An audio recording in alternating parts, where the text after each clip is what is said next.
I'm Rachel, 32 years old, and I'm standing in a dazzling ballroom at my sister Sophia's extravagant wedding. During the toasts, my mother, Eleanor, champagne flute held high, begins to speak about Sophia, the daughter she's always been so proud of. Everyone expects a typical mother of their bride speech, but then Mom reveals that Sophia has secretly been sabotaging my career and relationships for years. My champagne glass shatters as it slips from my fingers, and the guests freeze. In stunned silence, I look at Sophia, and I see it in her eyes, guilt. This is the moment I start to uncover the full extent of my sister's betrayal and plan my perfect revenge. Before I dive into how my entire family imploded that night, I'd love to know where you're watching from. If my shattered champagne glass caught your attention, please hit that like button and subscribe to follow my journey from betrayal to justice. Trust me, what my mother revealed at that wedding reception was just the tip of the iceberg in this family revenge drama. Ready to hear how I discovered the truth about the sister I thought I knew? Let's continue. For as long as I can remember, I've lived in the shadow of my seemingly perfect younger sister, Sophia. She was always the family star, while I was the responsible, hard-working one who never quite measured up. Our childhood home in suburban Connecticut was filled with Sophia's trophies and achievement certificates. My own accomplishments just seemed to blend into the background. "Rachel, why can't you be more outgoing like your sister?" my mother would ask, when I preferred studying to socializing. "Rachel, Sophia got straight A's without even trying. Maybe you should ask her for help with your study habits," was another favorite, even though I was making the dean's list at my university. When I was accepted to medical school, my parents hosted a small dinner at home. When Sophia landed her first marketing job after college, they threw her a party at the country club with 50 guests. The contrast wasn't subtle. "You're imagining things," my therapist, Dr. Bennett, suggested during one of our sessions 3 months before the wedding. "Sibling rivalry is normal, but you've built a successful career as a neurologist. Do you really think your parents don't value that?" I remember sighing, staring out her office window at the Boston skyline. It's not that they don't value it, it's that nothing I do ever seems quite good enough compared to whatever Sophia does. Despite these feelings, I always tried to maintain a good relationship with my sister. We had Sunday brunches when our schedules allowed, exchanged birthday gifts, and called each other for advice. On the surface, we were close. I genuinely celebrated her successes and believed she did the same for mine. That's why the past year had been so confusing. It started with small things. A promotion at the hospital that suddenly fell through after the board received concerning information about my professional conduct. My engagement to Nathan ending abruptly when he confessed to having doubts but couldn't articulate what they were. The mysterious flooding in my apartment that destroyed many of my possessions and forced me to temporarily move in with my grandmother, Martha, while repairs were being made. Through it all, Sophia had been outwardly supportive. "You're too good for that hospital anyway," she'd said about the lost promotion.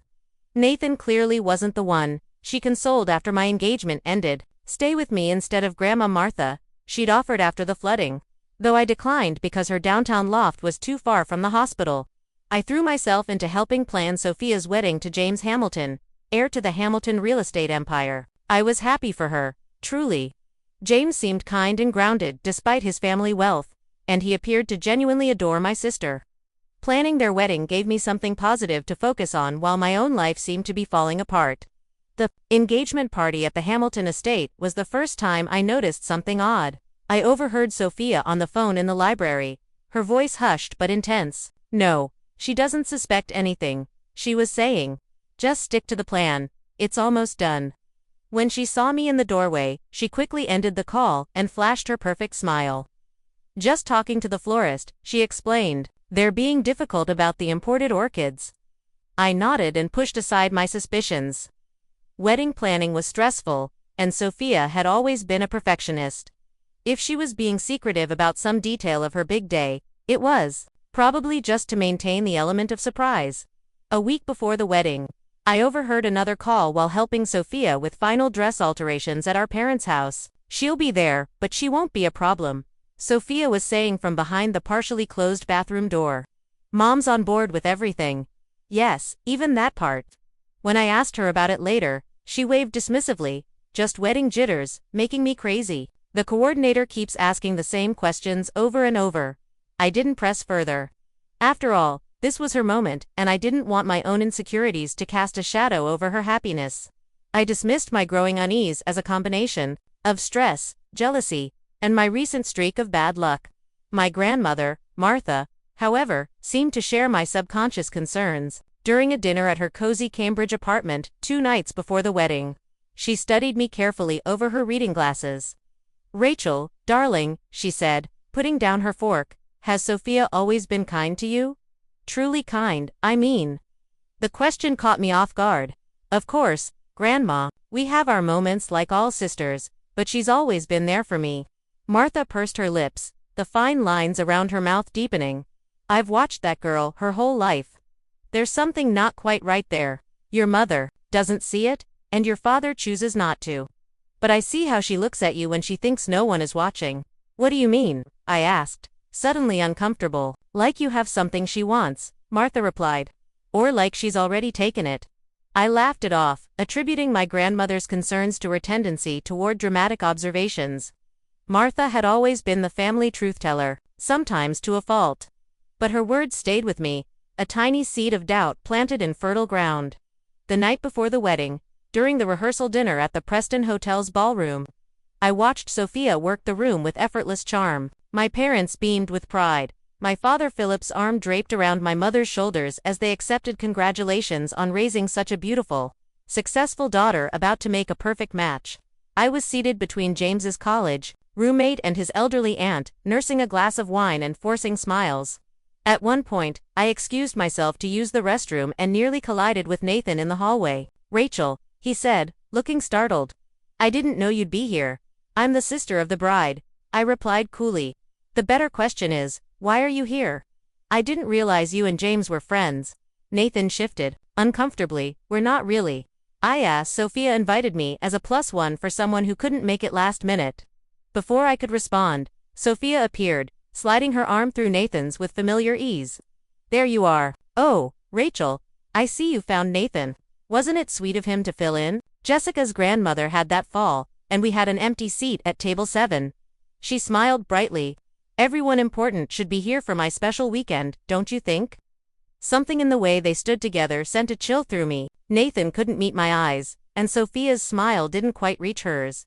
But once again, I pushed the feeling aside. Tomorrow was her wedding day, and I was determined to be the supportive sister she needed me to be. If only I'd known then what my mother would reveal at the reception.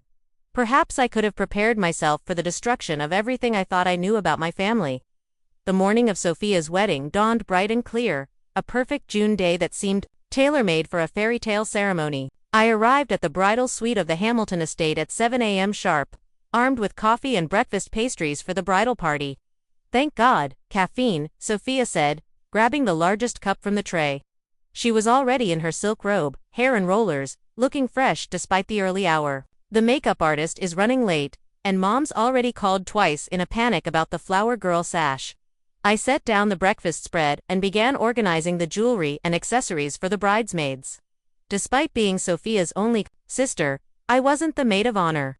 That role had gone to Amber, her college roommate. I'd been hurt when she told me, but Sophia had smoothed it over by saying she needed me in a more important role, coordinating everything behind the scenes. The morning progressed with the controlled chaos typical of wedding days. Sophia became increasingly snippy as the ceremony time approached, barking orders at her bridesmaids and criticizing everything from the way the hairstylist was curling Amber's hair to the shade of lipstick the makeup artist had selected. "Not that one, Rachel," she snapped when I handed her the pearl earrings our grandmother had given her. "I'm wearing the diamond drops James gave me. The pearls look so matronly." I bit my tongue and exchanged them without comment. The pearls had been meant as her something old, a family tradition, but it was her day. Surprisingly, just before it was time to get dressed, Sophia pulled me aside into the small adjoining room, away from the chattering bridesmaids. "I just wanted a moment with you," she said, suddenly seeming vulnerable. "Despite everything, you're my big sister. I wouldn't be who I am without you." For a moment, she looked like the little girl who used to crawl into my bed during thunderstorms, and I felt a rush of affection. I hugged her carefully, mindful of her hair and makeup. "I'm so happy for you, Soph," I said sincerely. "James is a lucky man." She pulled back and studied my face for a moment, an unreadable expression crossing her features. You always were the good one, Rachel, she said softly. Too good, maybe. Before I could ask what she meant, Eleanor burst into the room, announcing it was time for the dress, and the moment was gone. The ceremony itself was stunning, with 300 guests filling the rose garden of the historic Hamilton estate. White chairs lined the immaculate lawn, and an arbor draped with cascading flowers framed the spot where Sophia and James would exchange vows. I stood with my parents near the front, watching my sister glide down the aisle on her father's arm, looking like she'd stepped out of a bridal magazine. As James recited his heartfelt vows, I noticed Nathan sitting about halfway back on the groom's side. Our eyes met briefly, and he quickly looked away.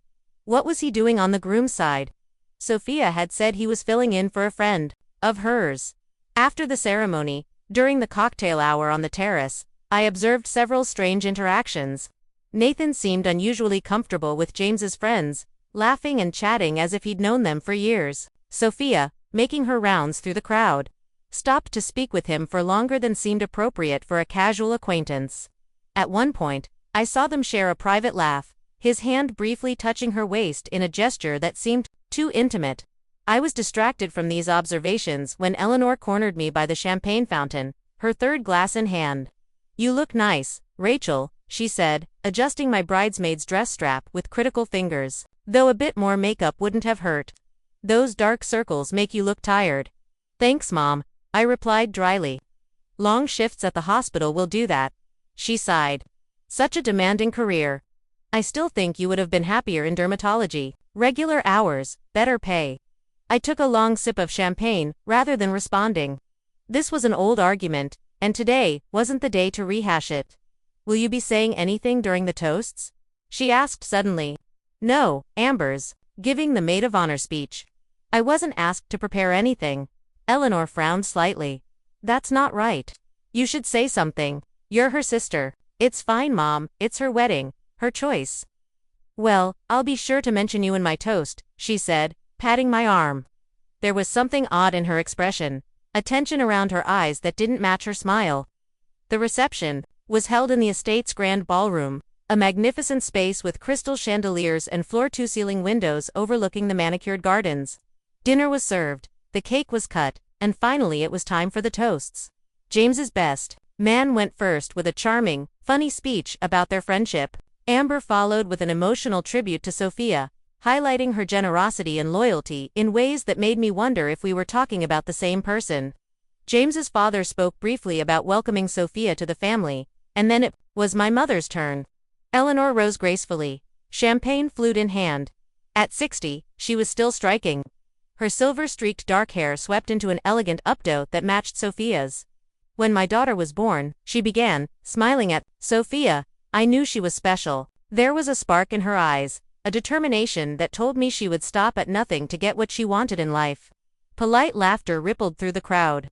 To the daughter I've always been proud of, she continued, and I settled in for what I assumed would be several minutes of Sophia adoration.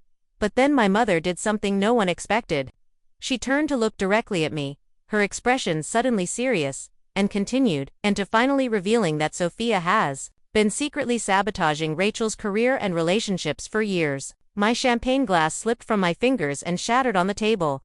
The entire ballroom fell silent, 300 pairs of eyes darting between me, my mother, and Sophia at the head table.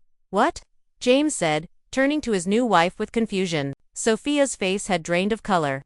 Mom's had too much champagne, she said with a forced laugh. She doesn't know what she's saying. But Eleanor wasn't finished. I found the emails. Sophia, ones to the hospital board member you were dating, spreading lies about Rachel's competence. I know you deliberately pursued Nathan to test his loyalty to your sister. I've seen the receipts for the plumber you hired to tamper with Rachel's apartment pipes. Gasps and murmurs spread through the ballroom. I sat frozen, unable to process what I was hearing. For years, my mother continued, her voice breaking. I turned a blind eye because I thought you needed extra attention. But watching you plan this wedding while continuing to undermine your sister at every turn, I can't stay silent anymore. Sophia stood up so quickly her chair toppled backward. This is insane. Mom is clearly having some kind of episode. Dad, do something. My father looked shell-shocked, his mouth opening and closing without words coming out. I finally found my voice. Is it true? I asked Sophia directly. She turned to me, her eyes narrowing. Don't be ridiculous. Mom's jealous that all the attention is on me today. She's making this up, but I could see it in her face, the flash of calculation, the lack of genuine outrage. In that moment, I knew my mother was telling the truth. Without another word, I stood and walked out of the ballroom, my legs carrying me automatically through the French doors and into the garden beyond. Behind me, I could hear the chaos erupting, Sophia's continued denials, James's confused questions, guests whispering urgently to each other. I found a stone bench hidden behind a hedge of roses and sank onto it, my mind racing to process everything I just learned. The promotion, Nathan, my apartment. None of it had been bad luck. It had been Sophia deliberately sabotaging my life, while pretending to support me. Are you okay? A voice asked, startling me from my thoughts. I looked up to see a woman about my age, with James's dark eyes and strong jawline. His sister, Margaret, I realized. We'd met briefly at the engagement party. Not really, I admitted. She sat beside me, careful to leave appropriate space. I always thought there was something off about Sophia, but James was so in love, he couldn't see it. You believe what my mother said? Margaret nodded slowly. I've seen how Sophia operates, the way she manipulates situations, always coming out looking perfect while others take the fall. She's been doing it with James's friends since they started dating. I wiped away a tear I hadn't realized had fallen. I don't understand. Why? What did I ever do to her? Some people can't stand to see others happy, Margaret said simply. Especially if they think you have something they don't. As we sat in the garden, the sounds of the disrupted reception filtering through the open windows, I made a decision. I would not cause a scene tonight. I would not give Sophia the satisfaction of painting me as the jealous, unstable sister. But I would find out exactly what she had done, gather the evidence, and make sure she faced consequences for her actions. Little did I know then just how deep the betrayal went, or how it would ultimately transform not just my relationship with Sophia, but my understanding of our entire family. If you're feeling that familiar sting of betrayal from someone you trusted with your whole heart, know you're not alone. My heart was racing just as fast as yours might be right now. If you're invested in finding out exactly how deep Sophia's betrayal went and what happened next, hit that like button to let me know. The evidence I was about to uncover would shake my family to its core. The days following Sophia's wedding were a blur of confusion, anger, and determination. I checked into a hotel that night, unable to face returning to my parents' house where I'd been staying while my apartment was being repaired. The next morning, I called my grandmother, Martha. I was wondering when you'd call, she said when she answered. Come stay with me. Your old room is ready. Martha lived in a charming Victorian house in Cambridge, close enough to the hospital where I worked, but far enough for my immediate family to give me space to think. When I arrived, dragging my suitcase up her front steps, she opened the door. Before I could knock, I always knew that girl wasn't right, she said, pulling me into a hug that smelled of lavender and home-baked cookies. Your mother finally did something decent, though her timing could have been better. Inside, over tea and Martha's famous shortbread. I learned that the wedding reception had descended into chaos after I left. Sophia had managed to convince many guests that Eleanor was having some kind of breakdown, possibly early-onset dementia. James had looked stunned throughout, but stood by his new wife. They had left for their honeymoon to the Maldives as scheduled the next morning, acting as if nothing unusual had happened. Your father called this morning, Martha told me, refilling my teacup. He's trying to smooth things over. Says your mother was stressed and misspoke. Do you think that's true? I asked, though I already knew the answer. Martha snorted. Eleanor has many faults, but confusion isn't one of them. If she said what she said, she had her reasons. My phone had been buzzing constantly with texts and calls from extended family and friends who had been at the wedding. I ignored most of them, responding only to Dr. Patel, my direct supervisor at the hospital, to request a few personal days. Take the week, he said kindly. And Rachel, for what it's worth, I never believed those rumors about you. Your work speaks for itself. Those words strengthened my resolve. I needed to understand exactly what Sophia had done, and I needed evidence to back it up. If my mother was right-hand, my gut told me she was, then Sophia had been systematically undermining me for years while pretending to be my supportive sister. Margaret Hamilton, James's sister, proved to be an unexpected ally in my investigation. She texted me the day after the wedding. If you want to know more about what your sister's been up to, I have some information that might help. Coffee tomorrow. We met at a quiet cafe near Harvard Square. Margaret was dressed in a simple, linen dress, her dark hair pulled back in a practical ponytail, a stark contrast to Sophia's always perfect appearance. "James doesn't know I'm meeting you," she said after we'd exchanged brief greetings. "He's furious with your mother for ruining the wedding. But I think he's also scared there might be truth to what she said." "What do you know?" I asked directly. Margaret pulled out her tablet. "Sophia left this at our family lake house last month.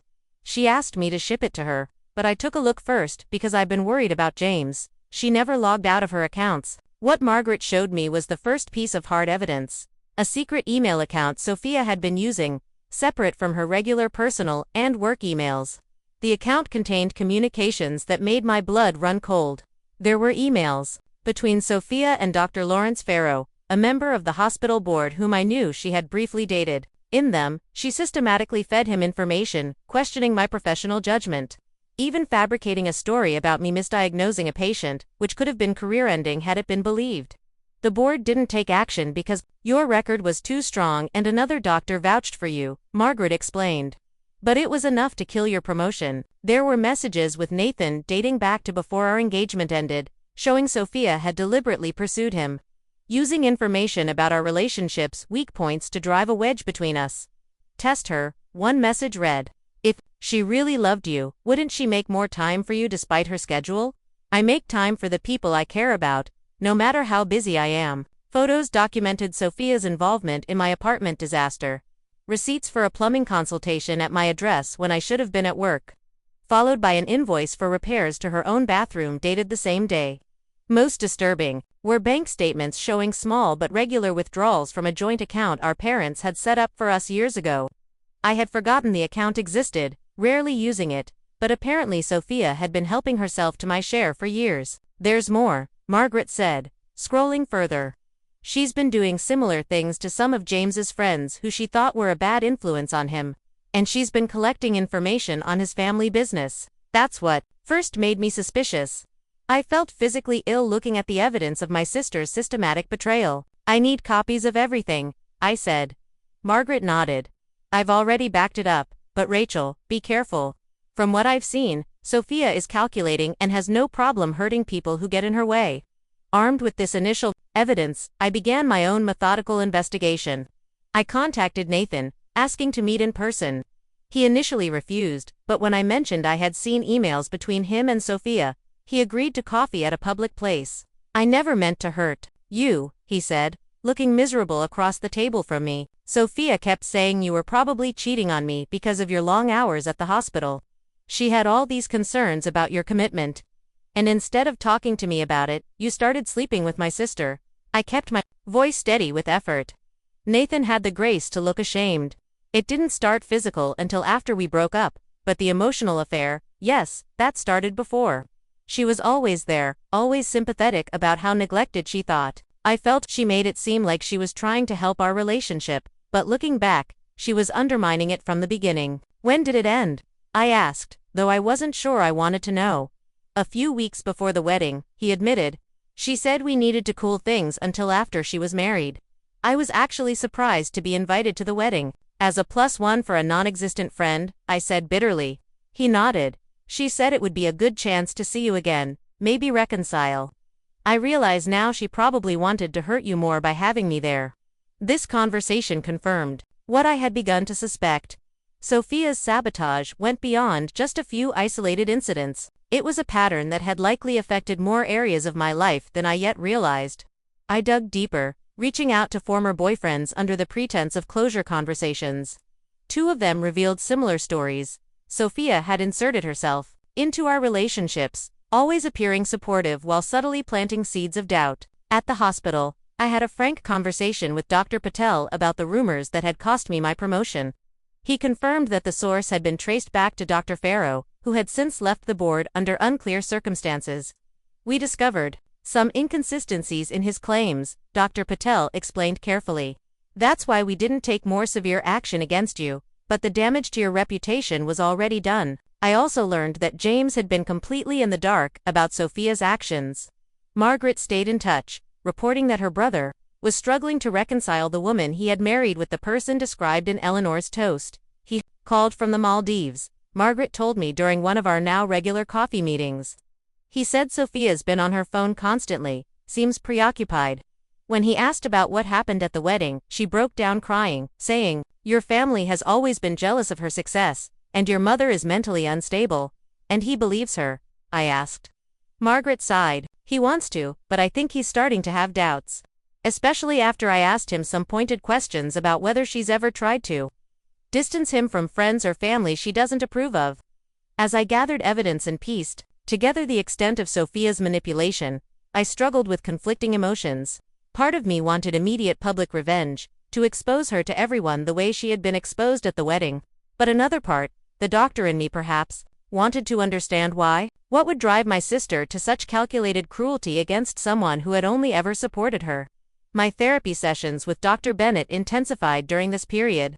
"What you're describing sounds like more than simple sibling rivalry," she observed during one particularly difficult session. "What does it sound like to you?" I asked, exhausted from another night of broken sleep.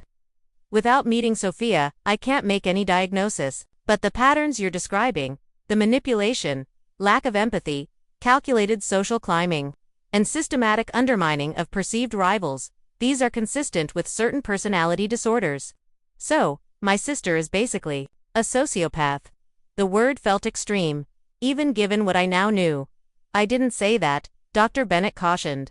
"But I do think understanding the psychological underpinnings might help you process this betrayal and decide how to move forward." Moving forward, that was the question that kept me awake at night. What did moving forward look like after discovering your sister had been actively trying to ruin your life while pretending to love you? Did I want justice, revenge, or simply to understand why? As July turned to August and Sophia and James returned from their honeymoon to set up house in their new Beacon Hill brownstone, I continued my quiet investigation, building a comprehensive file of evidence. I was determined that when I finally confronted my sister, she would have no room to deny or manipulate her way out of the truth.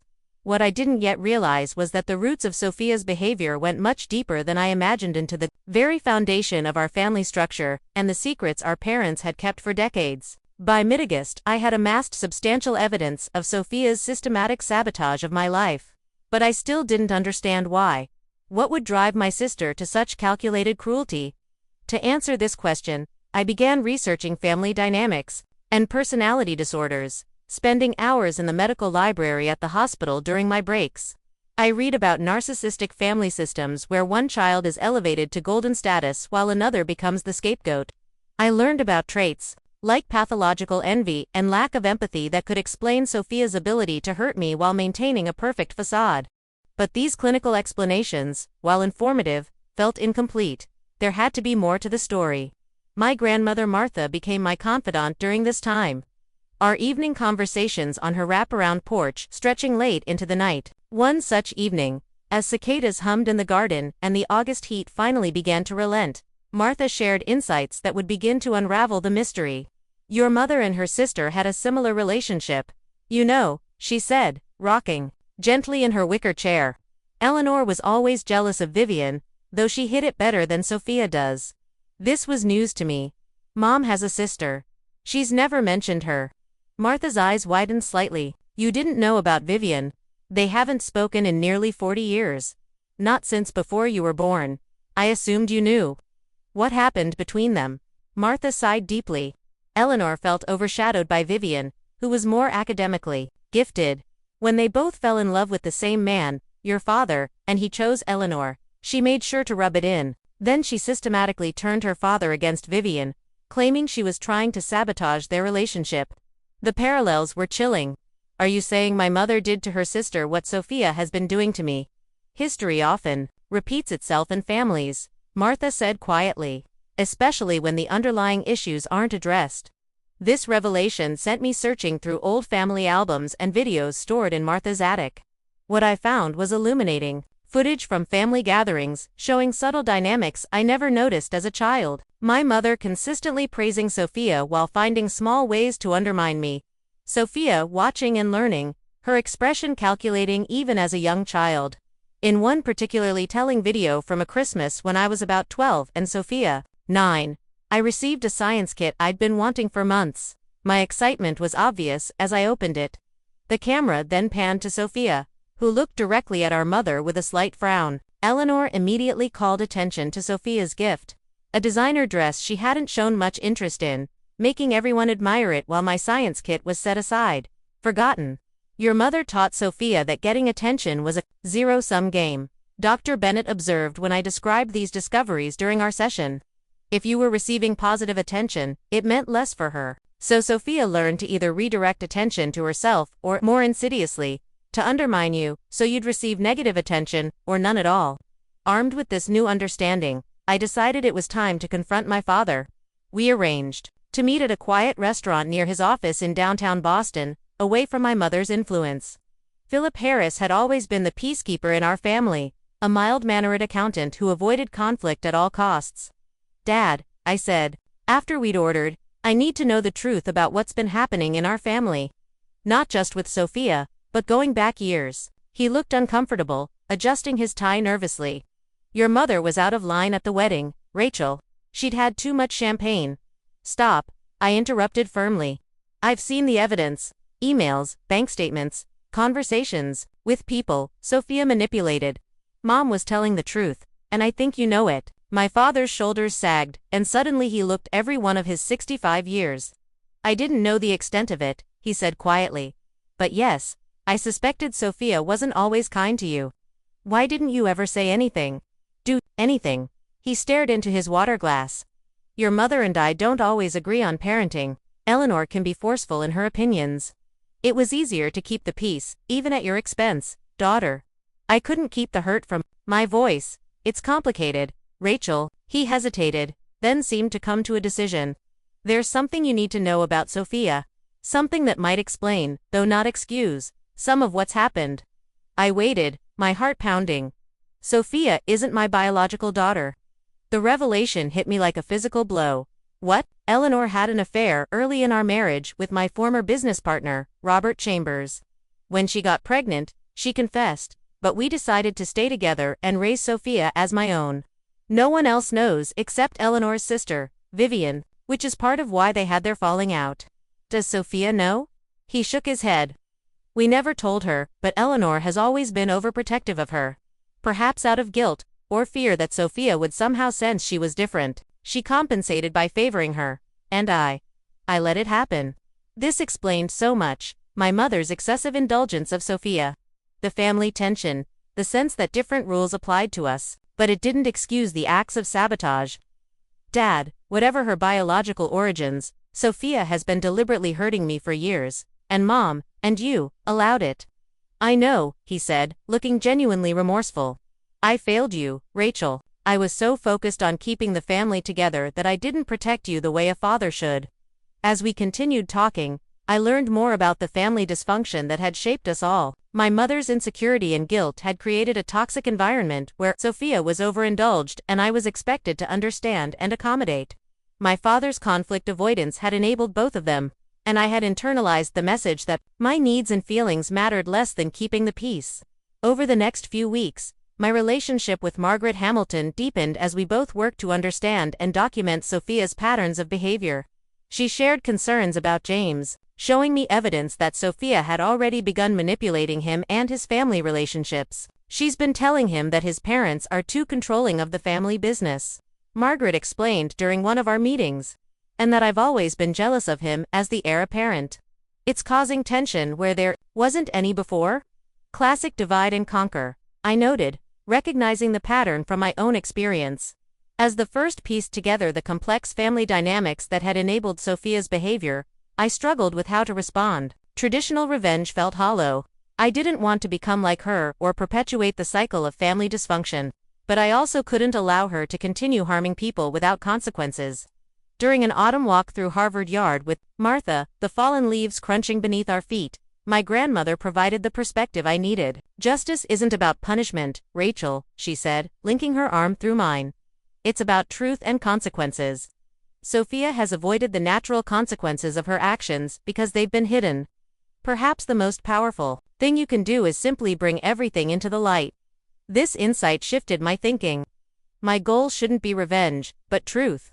Breaking the cycle of secrecy and manipulation that had poisoned our family for generations. With this clarity, I began developing a comprehensive plan that would expose Sophia's actions without destroying lives unnecessarily, including her own. I was no longer the naive sister who had stood shocked at a wedding reception. I was becoming an advocate for truth, determined to end the patterns of dysfunction that had shaped my family for too long. I know that feeling of discovering painful family truths all too well. If you're finding yourself nodding along because you've experienced similar family revelations, you're not alone in this journey. This part of my story was the hardest to share, but seeing your support through your likes and comments has given me strength. If you're invested in seeing how I turned this painful discovery into a plan for truth and healing, make sure you're subscribed so you don't miss what comes next. Family secrets can be devastating, but bringing them into the light is the first step toward healing. By September, I had returned to work at Boston Memorial Hospital, my reputation slowly being restored as the truth about the false allegations came to light. Dr. Farrow had admitted to spreading misinformation about me based on what Sophia had told him, and the hospital board issued a formal apology. The promotion I had once been denied was offered to me again, and this time, I accepted it, becoming the youngest attending neurologist in the department's history. While rebuilding my professional life, I continued methodically documenting everything related to Sophia's deceptions. I created a secure digital archive with folders organized by category: career sabotage, relationship interference, financial theft, and family manipulation. Each incident was backed by emails, text messages, bank statements, or witness testimonies, creating an irrefutable body of evidence. On the surface, I presented a calm, healing facade to my family. I began attending Sunday dinners again at my parents' house, where Sophia and James were often present. I smiled appropriately, asked about their honeymoon, and admired their new home when invited for a housewarming in October. To anyone watching, it would appear I had moved past the wedding incident and was working to repair family relationships. Sophia seemed relieved by my apparent forgiveness, though I caught her watching me carefully when she thought I wasn't looking. During these gatherings, I noticed concerning signs that her marriage was already showing strain. James was often quiet, his easy smile replaced by a thoughtful frown. Sophia dominated conversations, subtly controlling which topics were discussed and frequently speaking for her husband. "James and I think the Hamilton Company should expand internationally," she would say. Or, "James and I have decided not to attend his parents' anniversary cruise." Each time, James would give a tight smile that didn't reach his eyes. I recognized that expression. I had worn it myself for years. Thanksgiving dinner became a strategic opportunity to observe and record inconsistencies in Sophia's stories. My phone in my pocket set to record, I asked innocent questions about her new life. "How's the charity gala planning going?" I asked, passing her the cranberry sauce. "Exhausting," Sophia sighed dramatically. "The committee is so disorganized. I'm basically doing everything myself." Later, when James mentioned being impressed by the committee chair's efficiency, Sophia smoothly pivoted. "Oh yes, Diane is amazing. I was just telling Rachel how she makes everything run so smoothly." Throughout the meal, I documented at least 5 such contradictions, adding them to my growing file. Meanwhile, my relationship with the Hamilton family, particularly James's grandmother, Victoria, was developing in unexpected ways. Victoria, a formidable woman in her 80s, who had helped build the Hamilton real estate empire alongside her late husband, had taken an interest in me after the wedding incident. "You remind me of myself at your age," she told me during a chance meeting at a hospital charity function in November. Smart enough to see through nonsense, brave enough to stand up to it. Through Victoria, I learned that Sophia had begun manipulating James's family business connections, suggesting certain board members were plotting against him, and that his parents were considering selling the company without consulting him. "Complete fabrications," Victoria said over tea at her Beacon Hill mansion. But James is starting to believe her. He's cancelled 3 family dinners in the past month and questioned his father's decision-making for the first time in his career. With Margaret's help, I quietly worked to protect the Hamilton family business from Sophia's interference, providing Victoria with documentation of similar patterns from Sophia's past. It wasn't about revenge, but prevention, stopping the cycle of manipulation before more people were hurt. By early December, I had consulted with Diane Mitchell, an ethical lawyer specializing in cases involving financial impropriety, to understand my options. I was careful to frame our discussions in hypothetical terms. At first, If someone had systematically used another person's identity and accounts to commit financial fraud over several years, what would the legal ramifications be? I asked during our first meeting. That would depend on the amounts involved, and whether the victim wanted to press charges, Diane explained. It could range from civil proceedings to recover the funds to criminal charges of identity theft and fraud. And if the victim wanted justice, but not necessarily criminal prosecution of a family member. Diane gave me a knowing look. There are ways to ensure consequences without involving the criminal justice system. A formal demand for restitution, documented evidence shared with appropriate parties, and the threat of legal action are often effective. With Diane's guidance, I developed a 3-phase plan. Phase 1. Professional restoration.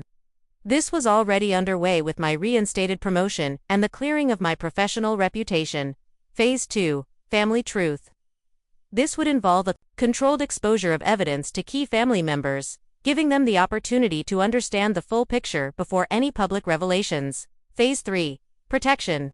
This final phase focused on preventing Sophia from harming James's family and business interests while offering her a path to accountability that didn't necessarily involve legal prosecution. The most difficult decision was what to do about my mother. Despite her wedding revelation, Eleanor had since tried to backtrack, claiming she had been mistaken or confused. She had called me repeatedly, asking me to let things go for the sake of the family. I decided to give her one chance to make amends by confronting her with the evidence I had gathered. We met for lunch at a quiet restaurant where I showed her a small sample of the documentation. "This is why you said what you did at the wedding, isn't it?" I asked, as she stared at the emails between Sophia and Nathan. "You found out what she was doing." Eleanor's hands trembled slightly as she pushed the papers away. "I found some things, yes, but Rachel, this is family business. It should stay private." Private. Sophia deliberately tried to destroy my career, my relationships, my home. She's been stealing from me for years, and now she's doing the same thing to James and his family. She's always needed more attention, more reassurance, Eleanor said defensively. "If you understood her background, what she's been through." "No, she's not Dad's biological daughter," I interrupted. "He told me." Eleanor paled. "He had no right. He had every right. Just as I have every right to expose what Sophia has done, unless you're prepared to help her take responsibility and make amends." My mother's response was disappointing, but not surprising. What good would exposing all this do? It would only tear the family apart. "Can't you just keep your distance from her and move on? For my sake." In that moment, I realized Eleanor would never prioritize my well-being over Sophia's or her own comfort. The family dynamic was too entrenched, the dysfunction too normalized. If change was going to happen, it would have to come from outside the system.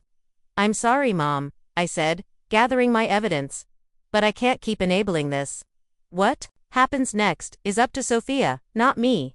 As Christmas approached, I made final preparations for the family gathering. That would serve as the setting for phase 2 of my plan. James's family had invited us all to their estate for Christmas dinner, neutral territory where the truth could finally be revealed. I understood the risks of what I was about to do. Relationships might be permanently altered or ended, but as Dr. Bennett had helped me see, the relationships I thought I had with my sister and mother had never been real to begin with.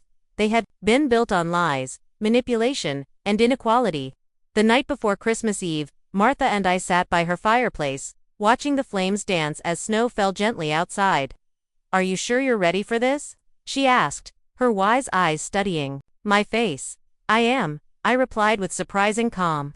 "This isn't about revenge anymore. It's about truth, consequences, and finally breaking free from patterns that have hurt too many people for too long." Martha reached over and squeezed my hand. "You're stronger than I was at your age.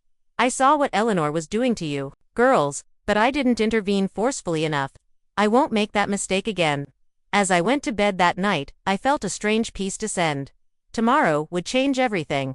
But for the first time in my life, I was ready to stand in my truth, regardless of the consequences. Christmas Eve arrived with perfect New England winter weather, a fresh blanket of snow covering the landscape.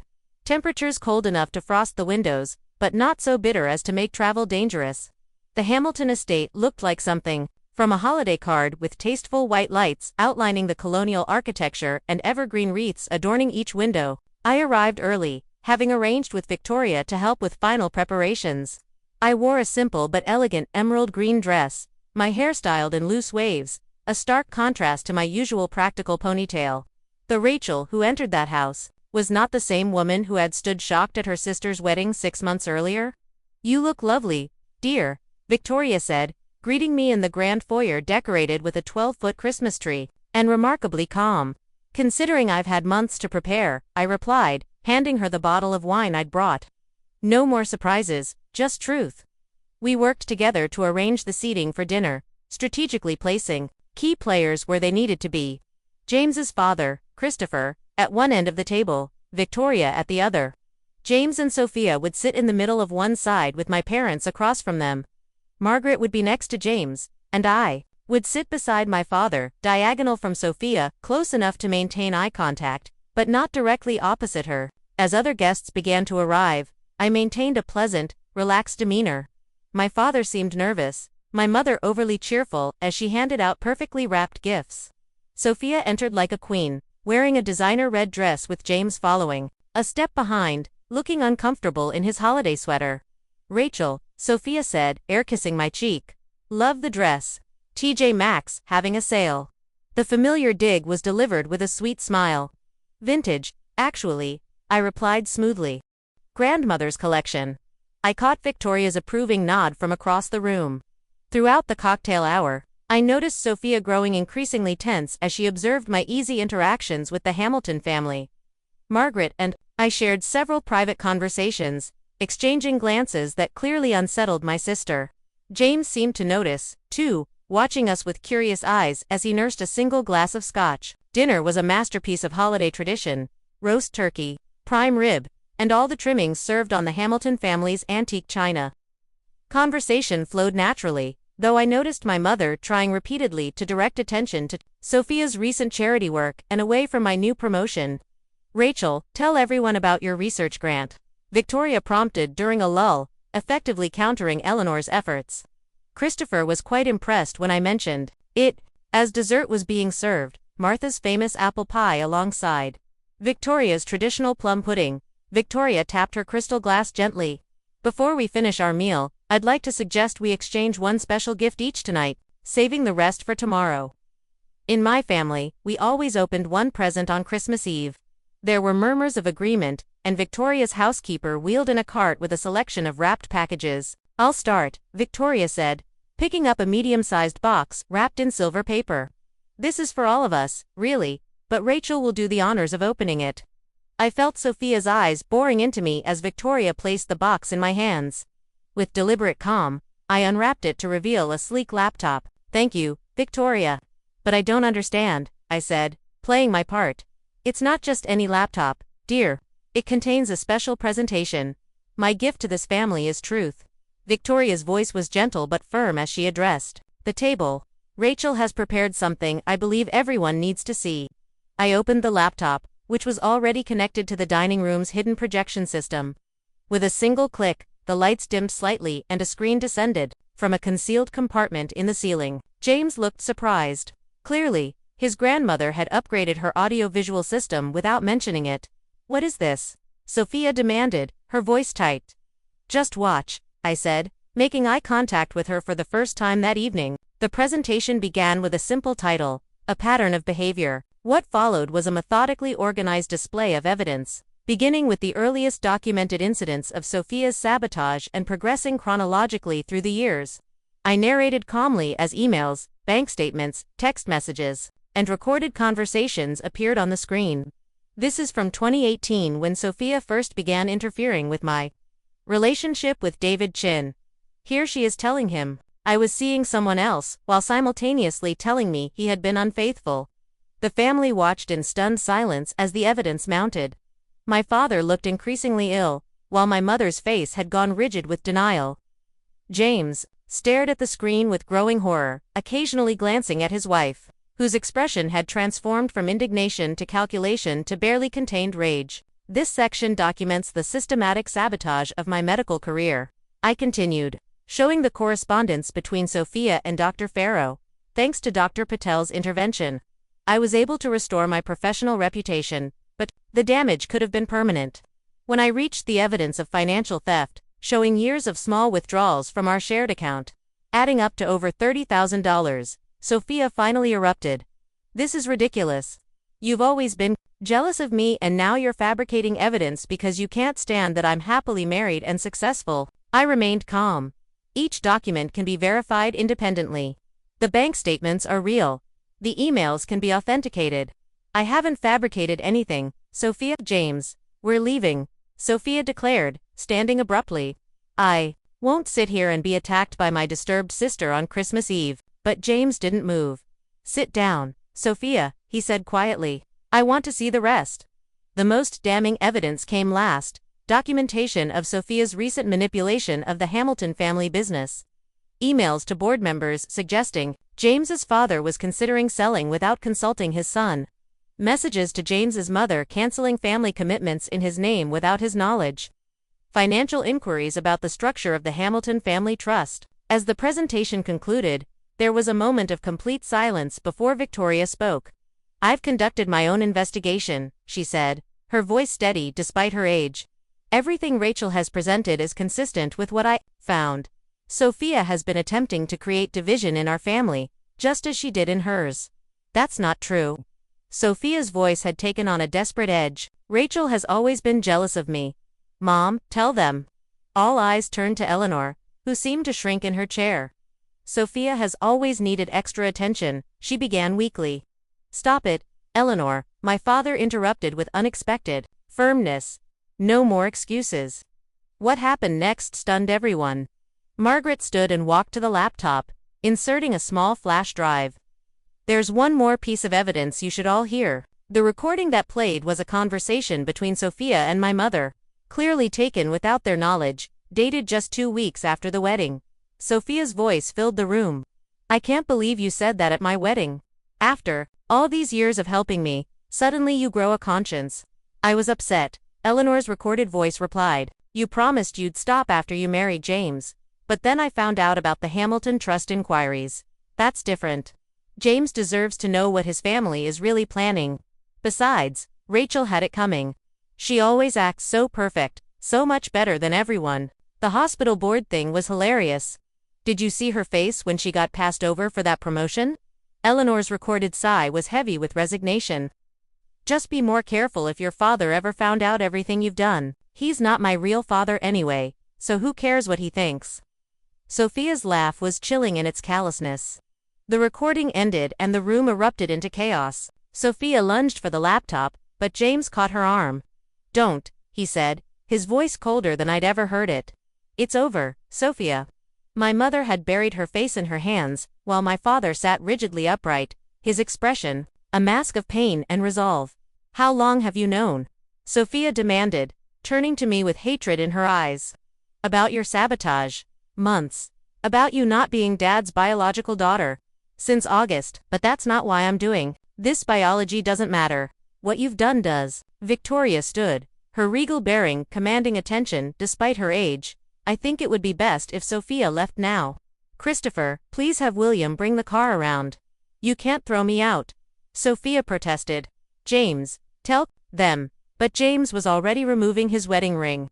I'll be staying with my parents tonight. My lawyer will contact you after the holidays regarding separation proceedings. You can't do this. I'm your wife. A marriage built on lies isn't a marriage at all, James said quietly. I don't know who you really are, but I know I can't spend my life with you. As Sophia was escorted from the room, still protesting her innocence despite the irrefutable evidence, Eleanor attempted to follow. Stay, Eleanor, my father said firmly. We have a lot to discuss as a family. The remainder of the evening was somber but cathartic. James apologized to me for not seeing Sophia's true nature sooner. My father apologized for years of enabling behavior. Victoria thanked me for protecting her family business. Only my mother remained in denial, alternating between defending Sophia and blaming me for exposing family matters publicly. This wasn't done out of vengeance. I explained to the group as we moved to the living room, leaving the evidence displayed on the dining room table. It was about breaking a cycle that has hurt too many people for too long. Martha, who had been quietly observant throughout the evening, finally spoke. Eleanor, you did the same thing to your sister that Sophia did to Rachel. The difference is that Rachel chose to break the pattern rather than perpetuate it. As the nights drew to a close with plans made for further discussions after the holidays, I felt an overwhelming sense of release. The truth was finally out, and while the consequences would continue to unfold, the burden of secrecy had been lifted. I declined Victoria's invitation to stay the night, choosing instead to return to Martha's house. As I prepared to leave, James approached me privately. "Thank you," he said simply. "It would have taken me years to see it on my own, if ever." "I'm sorry it had to happen this way," I replied sincerely. He shook his head. "Don't be. Better 6 months of painful truth than a lifetime of comfortable lies." As I drove through the snowy streets toward Cambridge, I reflected on how differently this Christmas had turned out than any I could have imagined a year ago. The family I had known was irrevocably changed. But perhaps now there was a chance to build something healthier from the ruins. 6 months after that fateful Christmas Eve, summer had returned to Boston, bringing with it new growth and unexpected healing. The early June morning found me in my new office at Boston Memorial Hospital. The nameplate on the door read Dr. Rachel Harris, Head of Neurological Research. The promotion I had once been denied had been superseded by an even more prestigious position, leading a groundbreaking study on neural regeneration after traumatic brain injuries. The past half-year had brought tremendous change professionally and personally. My work had flourished without the constant undermining from Sophia. My colleagues, now aware of what had happened, had rallied around me with support and collaboration opportunities. Dr. Patel had become a mentor, guiding my research and encouraging me to publish findings that were now gaining recognition in the medical community. More surprising was my personal life. Dr. Michael Brennan, a neurosurgeon who had defended me to the hospital board during the false allegations, had asked me to coffee in January. What started as collegial appreciation had grown into something deeper. At 36, Michael was thoughtful and direct, with none of the game-playing I'd experienced in past relationships. We were taking things slowly, but for the first time in years, I felt secure in a romantic connection. My living situation had changed as well. With my career on solid footing, I had purchased a small Victorian house near Martha's neighborhood in Cambridge. My grandmother, now 83 but still sharp as ever, had decided to sell her larger home and move into my garden apartment, giving us both independence while remaining close enough for daily tea and conversation. The family landscape had shifted dramatically. James's divorce from Sophia had been finalized in record time, expedited by the mountain of evidence and Sophia's increasingly erratic behavior when confronted with the truth. The Hamilton family had protected their business interests, removing Sophia from any positions of influence and conducting a thorough audit to ensure no lasting damage had been done. My father, Philip, had surprised everyone by finding his voice after decades of acquiescence. He had moved out of the family home in February, renting an apartment downtown while he and Eleanor attempted marriage counseling. Their future remained uncertain, but he had established clear boundaries for the first time in their relationship. Eleanor's journey had been more complicated. Initially, she had doubled down on defending Sophia, accusing me of exaggerating and manipulating evidence. But as more truth came to light, including details of Sophia's derogatory comments about her behind her back, Eleanor had been forced to confront her own role in creating the family dynamic. Our relationship remained strained, limited to occasional lunch meetings where conversations stayed carefully neutral. The most unexpected development had come in April when I received an email from Sophia. After the Christmas Eve exposure, she had disappeared from Boston, reportedly staying with friends in New York. Her message was brief but shocking. "I've been in therapy for 3 months. My doctor thinks I have narcissistic personality disorder. I don't know if I believe it, but I'm trying. If you're willing to talk, I'd like to try to understand what happened between us." After consultation with Dr. Bennett and careful consideration, I had responded cautiously, open to the possibility of healing, but requiring accountability as a prerequisite. We had exchanged a few messages since, each revealing a Sophia I had never known, vulnerable, uncertain, and possibly for the first time, honest. We had agreed to meet in person the following week with our therapists present to begin what would undoubtedly be a long and difficult conversation about our shared past and whether any form of relationship was possible in the future. Family therapy had also begun, revealing the roots of dysfunction that stretched back generations. Our maternal grandmother, it turned out, had played favorites with her daughters, just as Eleanor had with us, creating a pattern of competition and resentment that had poisoned both generations. Eleanor was slowly, painfully beginning to acknowledge her role and the damage it had caused. On a warm Sunday evening in June, I hosted a small dinner gathering in my new home.